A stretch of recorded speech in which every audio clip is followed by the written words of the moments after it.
Glória a Deus.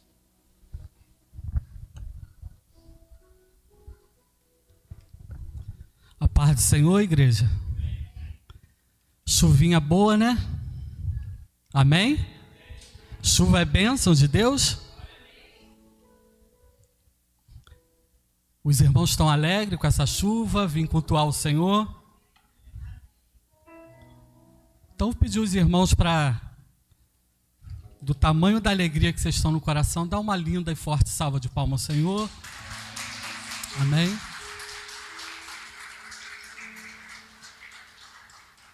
Agora eu gostaria que vocês colocassem a mão no coração e repetissem comigo com essa alegria que nós acabamos de saudar o Senhor nessa noite. Vocês vão repetir comigo. Senhor, eis-me aqui. Usa-me sempre, Senhor, como instrumento da Tua vontade, como propagador do Teu Evangelho.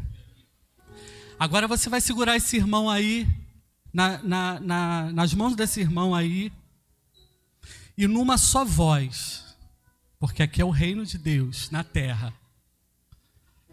Você vai dizer: Senhor, usa-nos como propagadores do Teu amor na face da terra. Amém? Irmãos, nós temos um tema peculiar. De acordo com o Pacto de Lausanne, 1974, segunda cidade mais importante na Suíça, houve ali naquele ano um congresso de evangélicos, e ali ficou instituído porque até então pensava-se que propagar o evangelho significava propagar a palavra de Deus, tão somente. E ali o evangelho entendeu de forma mundial que falar do evangelho significa cuidar do homem de forma integral. Esse homem que é físico, esse homem que é mente, esse homem que é espiritual. E sob essa ótica, já que essa é a missão da igreja, esse é o nosso papel, é cuidar, é amar ao próximo como a nós mesmos. O nosso anjo da igreja, o nosso pastor, com muita sabedoria, colocou um tema para esse mês, que a gente vai estar falando sobre suicídio, sobre a prevenção do suicídio na ótica do evangelho. E isso tem a ver com o Setembro Amarelo. O que é o Setembro Amarelo? Marlan, você coloca para mim a foto do rapaz, por favor, do Mike.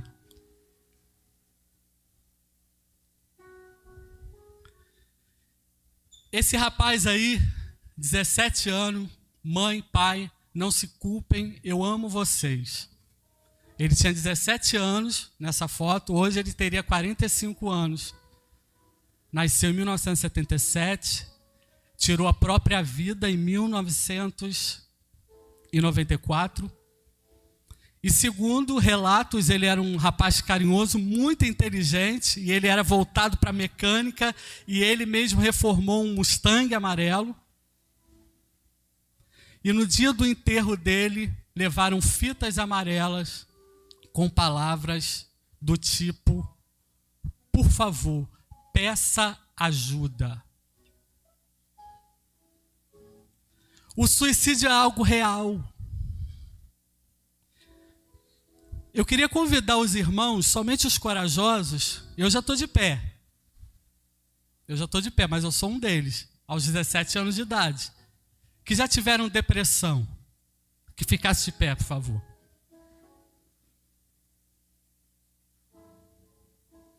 Os demais olhem que depressão é algo real. É algo real. E tem que ser tratado, como eu já disse, como algo que é real. Coloca o primeiro slide para mim, Marlon, por favor. Suicídio. Melhor caminho para enfrentar esse drama social é a prevenção. O suicídio ele tem que ser falado. Ele tem que ser falado dentro das igrejas.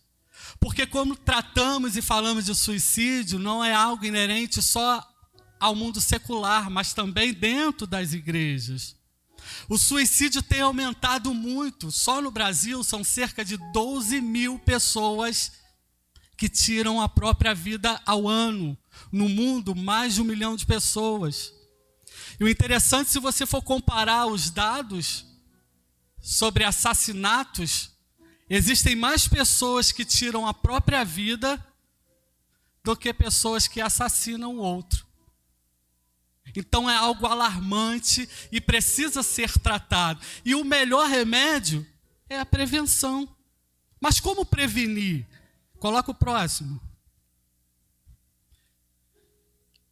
Conhecendo a causa, as causas: depressão, bipolaridade, uso de entorpecentes. Sendo que a depressão é a maior delas.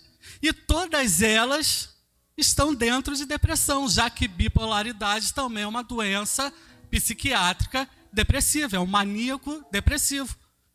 Então, nós temos que parar com esse dilema, esse mito de que cachorro que late não morde. Coloca o próximo para mim, por favor. Mito: cachorro que late não morde. Cerca de 80% das pessoas que tiram a própria vida, elas avisam de alguma forma, elas dão sinais de que isso vai acontecer. Só que quando a gente olha para o nosso lado, a gente imagina que, não, ela está falando, ela está só querendo chamar a atenção. E depressão é algo assim como se você estivesse usando um óculos escuro, eternamente escuro. Eu lembro que quando eu tive depressão, 17 anos de idade, eu na fila do banco, chorando, no banco do ônibus, chorando, e as pessoas me perguntavam por que eu estava chorando, e eu passava a noite acordado, a minha mãe me pedia para fazer as coisas, para eu não poder ficar parado. Na hora de arrumar uma cama, eu sentava diante do guarda-roupa, arrumava, dobrava, e não tinha ânimo para colocar dentro do guarda-roupa.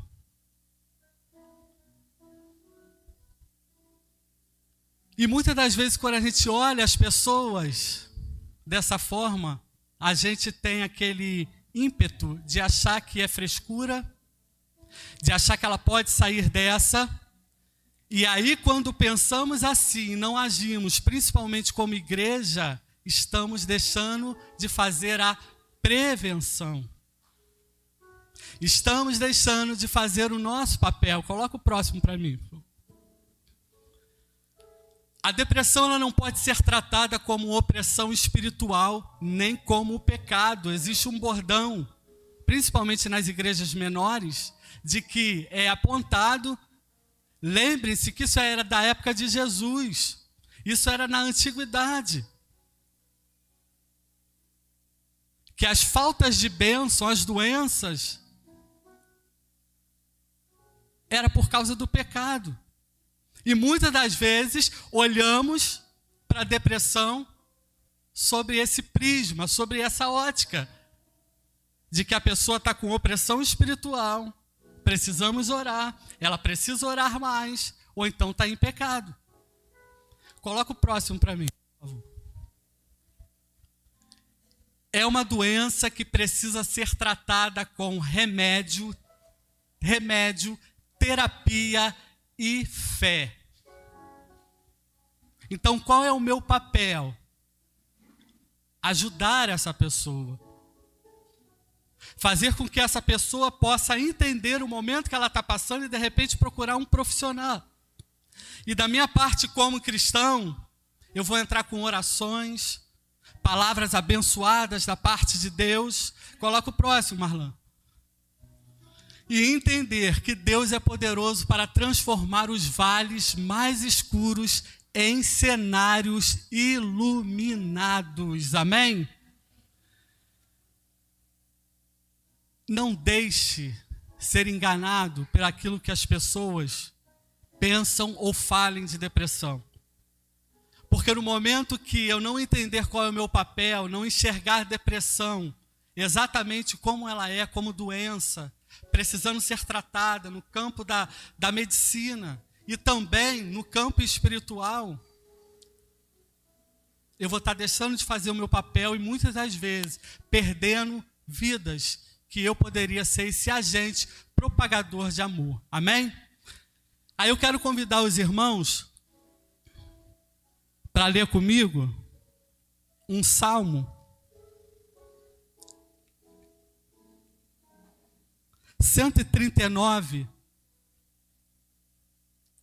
Salmo 139.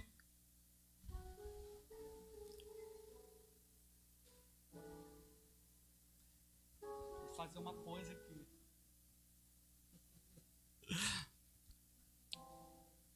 Salmo 139, a gente vai ler do 13 ao 16. Esse salmo a gente vai ler como um texto áureo.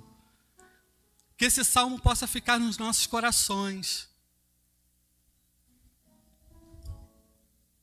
E diz assim a palavra do Senhor: Tu criaste o íntimo de meu ser e me teceste no ventre da minha mãe. Eu te louvo porque me fizeste de modo especial e admirável. Tuas obras são maravilhosas, digo isso com convicção. Meus ossos não estavam escondidos de ti quando em secreto fui formado e entretecido como nas profundezas da terra. Os teus olhos viram o meu embrião.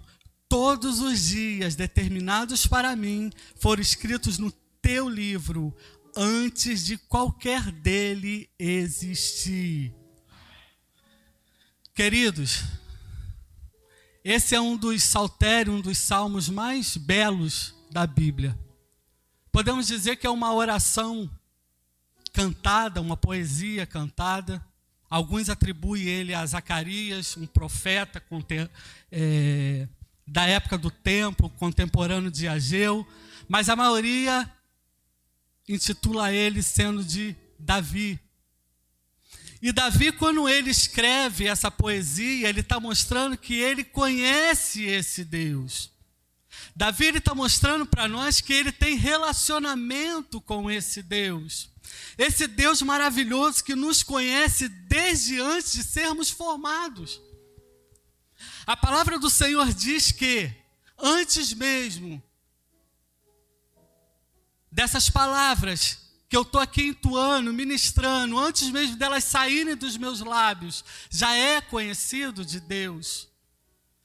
Vamos pensar em Deus como um tecelão perfeccionista, que te conhece nos detalhes, te conhece na profundidade do seu ser, desde o embrião.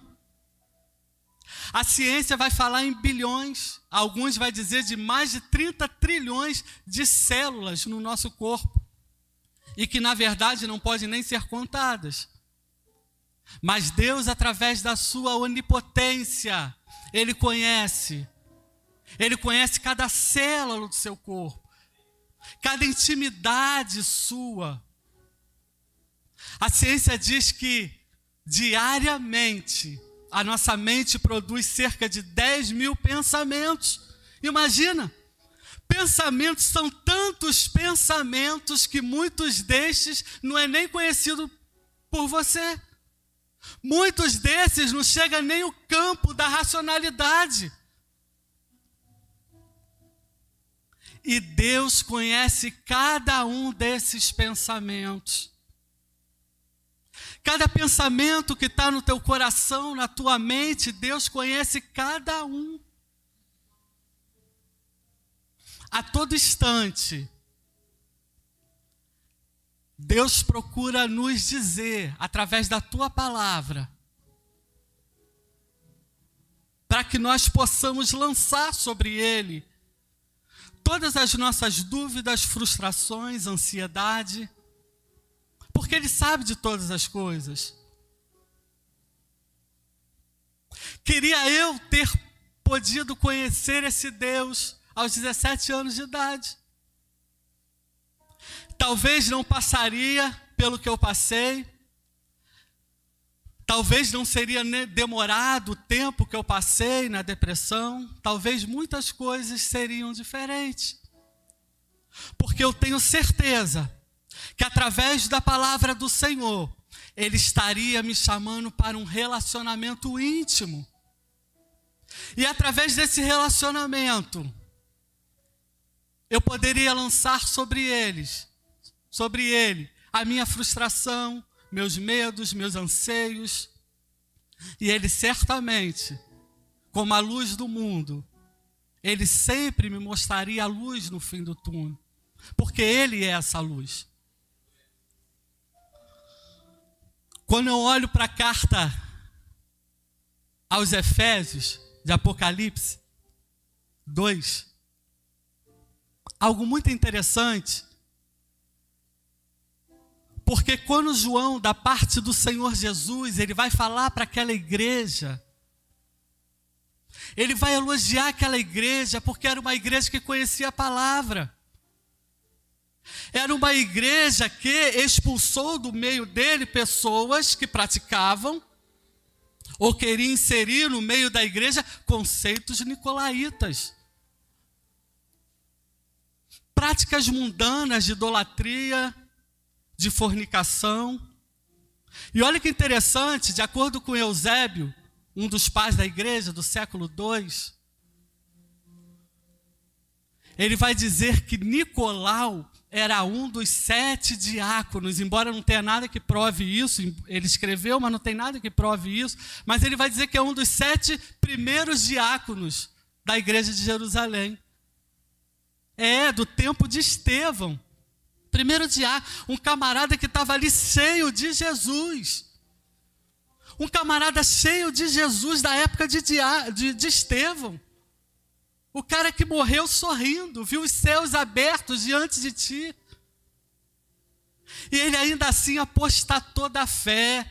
Queria inserir falsos conceitos de moralidade sexual, de idolatria no meio da igreja. E mesmo não sendo Paulo quem fundou a igreja de Éfeso, foi Priscila e Áquilo, mesmo não sendo ele, a palavra de Deus vai dizer em Atos que ele passou por ali e ali ele ficou 3 anos. Ele começou ensinando na sinagoga dos judeus, foi rejeitado e ele foi para uma escola de um camarada chamado Tirano, escola de Tirano. E ali ele pôde ensinar. E ele ensinou tanto a ponto da palavra do Senhor dizer que todos em Efésios ouviram falar do Senhor. E ali Paulo pôde aprofundar seu conhecimento teológico. Parte de toda essa sabedoria que a gente tem das cartas, dos evangelhos, vem dessa época, desse momento que Paulo ensinava e se aprofundava na teologia. Ali em Efésios. Mas por que você está falando isso, irmão?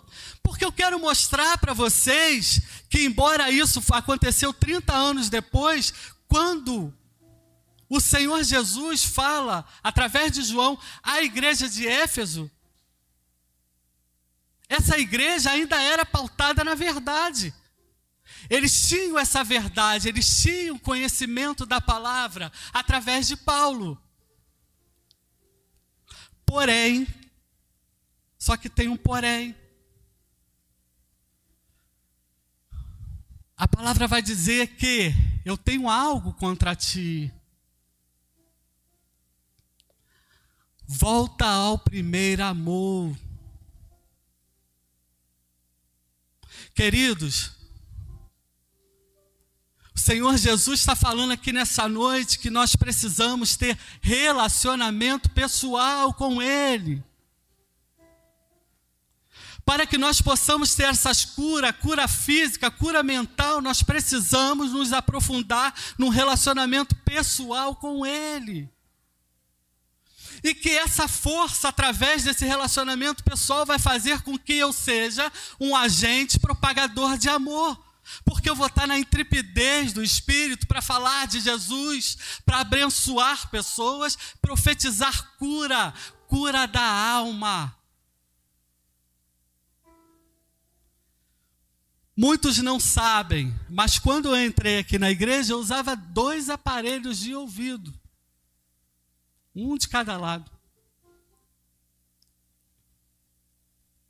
Eu quase não ouvia. Eu, para pegar um telefone para ouvir, eu tinha que enfiar muito dentro assim do ouvido, assim, muito mal. Eu ficava no salão, quando eu que tinha que atender um telefone, desesperado, tipo, vem alguém atender. Porque 80% das ligações eu não ouvia. E isso estava me deixando, de certa forma, à margem das situações. Se os irmãos chamavam para ir para a pizzaria, eu não queria ir. Você sabe por quê? Eu não entendia nada que estava sendo falado ali. A minha esposa virou uma espécie de tradutora. As pessoas falavam e ela falava num tom alto para eu poder ouvir. Ou então eu ficava olhando para você e tentando entender através se você falasse 50 palavras, eu entendia umas meia dúzia e tentava construir o que você estava tentando me dizer. E muitas das vezes eu respondia assim, sem menos ouvir o que você entendeu o que você está falando. E eu lembro que eu no meu coração, chorando ao Senhor, falando, Senhor, eu tinha dificuldade. Na igreja eu não ouvia as pessoas falando comigo. E numa dessas que o aparelho ficou ruim, que levava para consertar, eu comecei a perceber que eu estava ouvindo. Eu estava ouvindo. É desse Deus que eu estou falando aqui nessa noite. É nesse Deus que Ele chama para um relacionamento íntimo, que Ele cura. Por que eu estou falando da cura da minha audição? Porque esse mesmo Deus que cura uma audição, Ele cura a doença da alma, Ele cura a depressão. Mas preciso ter fé, é preciso ter um relacionamento íntimo, é preciso conclamar as pessoas a ter um relacionamento íntimo com Deus. Afinal de contas, há algo impossível para Deus? Existe algo impossível para Deus?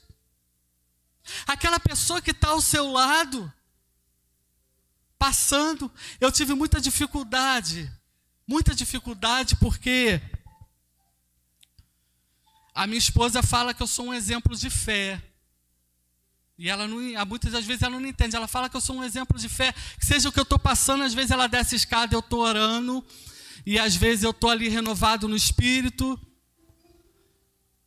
E eu tive dificuldade de entender o momento que ela passou.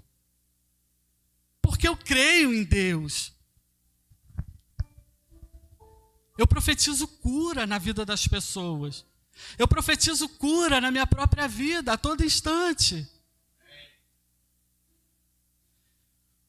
Se os irmãos não lembram, há 2 anos ou 3 anos atrás, eu fui desenganado pelo médico para eu parar com tudo, ficar pelo INSS.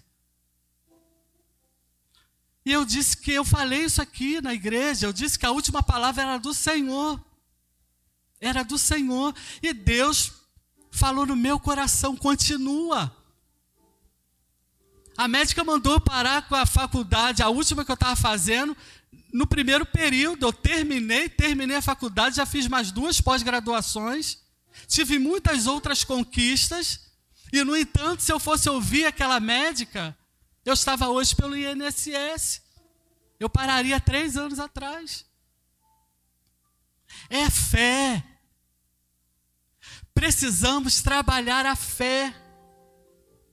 Precisamos entender que esse Deus de amor, muitas das vezes a gente está fazendo a obra, a gente está no automático, mas está faltando um relacionamento com Deus. E aí deixamos de ver cura em nós e no outro. Deixamos de acreditar que Deus pode curar. Falamos por falar que Deus cura, mas não acreditamos. E vamos vivendo como pessoas no mundo secular e deixamos de viver como verdadeiros cristãos. E apontamos e esquecemos de acreditar que Deus faz. Mas é preciso propagar amor. Jesus, na noite que foi traído, ele sabia que Judas iria o trair.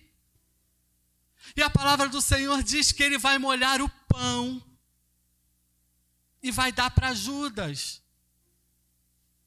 E de acordo com a cultura judaica, isso era um ato de honraria, de amor. Naquele momento, Jesus estava honrando a Judas. De alguma forma, de repente, ele estava dando uma chance, através do amor, de mudar. Porque a pessoa que na hora da mesa, da ceia, recebia o pão molhado, era a pessoa que estava sendo honrada no jantar. Judas estava sendo honrado pelo Senhor, mesmo Jesus sabendo que ele o trairia. É difícil? É. Mas quando a gente verdadeiramente busca o Senhor de todo o coração, segundo Jeremias, a gente o encontra. E quando a gente encontra esse Senhor, o nosso semblante muda, a nossa vida muda, e somos agentes propagadores de fé. Somos agentes propagadores desse amor. Esse amor que faz com que você acredite que coisas impossíveis possam acontecer no Senhor. Aí tem uma história de uma pessoa que alguns conhecem, que vem homens de Nova Friburgo, homens vestidos de terno, larga seus afazeres, pastores, presbíteros, vem parar aqui em Itaboraí para fazer uma visita por causa desse amor. E as pessoas a qual estava sendo encarregado de fazer aquela visita não receberam. Aí esse pastor lembra de uma pessoa, de uma situação, e pergunta: vamos lá na casa do seu irmão? E essa irmã, faltando esse sobrenatural, essa fé em Jesus, falou: não, lá não adianta. A irmã de sangue, lá não vai adiantar. Não, mas eu quero ir lá. Eu quero ir lá.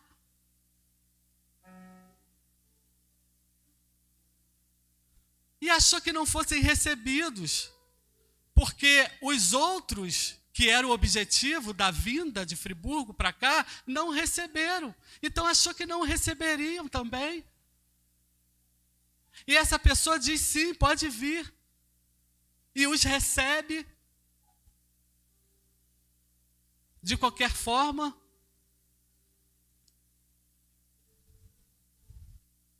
e senta ali e ouve atentamente, por educação, o Evangelho. E esse pastor achou incrível a observância dessa pessoa em ouvi-lo, e disse: eu nunca vi uma pessoa prestando tanta atenção. E ele se levanta e coloca o dedo no rosto dessa pessoa e diz: Jesus tem uma obra na sua vida. E esse pastor, ele profetizava naquele momento num vale de ossos secos, porque não tinha nada que o fizesse pensar que algo de bom, fruto, sairia daquele encontro, daquela presença. Não tinha nada que pudesse.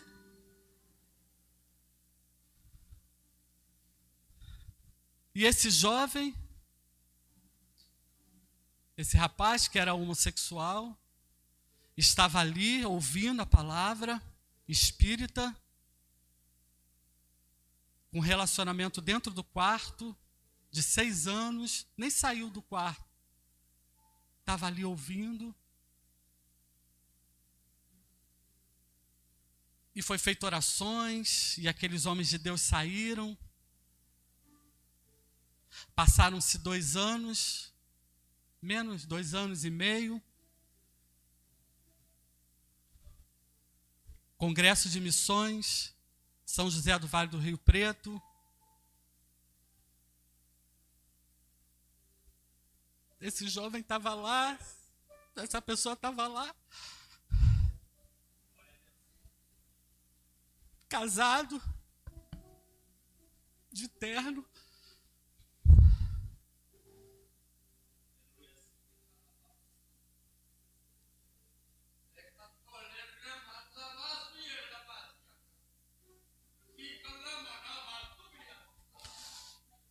E ao chegar na portaria do evento, chegou um carro, 2 pastores, um deles era o preletor da noite, pediram informação a essa pessoa. E essa pessoa informou, foi buscar alguém para saber como que eles faziam, o que eles tinham que fazer. E tinham muitas cadeiras. Essa pessoa estava sentada com a sua esposa. Um desses pastores pulou uma cadeira, podia sentar em vários lugares, mas sentou uma cadeira logo após um evento para não sei quantas mil pessoas, um evento grande. Esse pastor senta exatamente do lado, praticamente do lado, pulou uma cadeira e sentou. E quando o preletor da noite, ele começa a falar, ele começa a agradecer o pastor Reinaldo de Nova Friburgo. E esse pastor Reinaldo era esse homem que sentou, e ele se levanta para as pessoas o conhecerem ali no meio da plateia.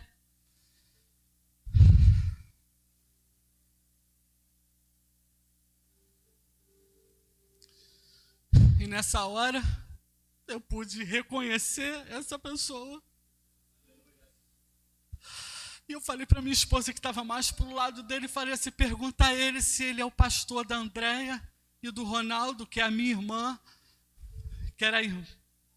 que tinha ido na minha casa há menos de 3 anos atrás, da qual eu vivia com um relacionamento de 6 anos. E eu aceitei a presença dele ali por educação, porque a minha irmã estava vindo de Friburgo, como é que eu diria que não ia aceitar?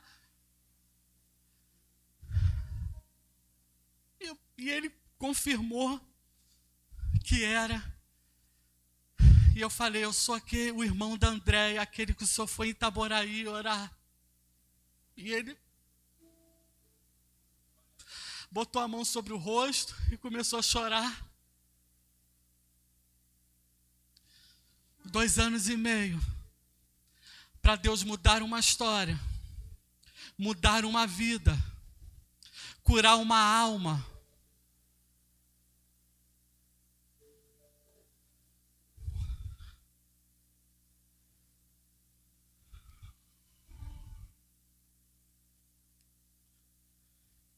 E eu sei que muito menos tempo do que isso, Deus pode fazer na sua vida.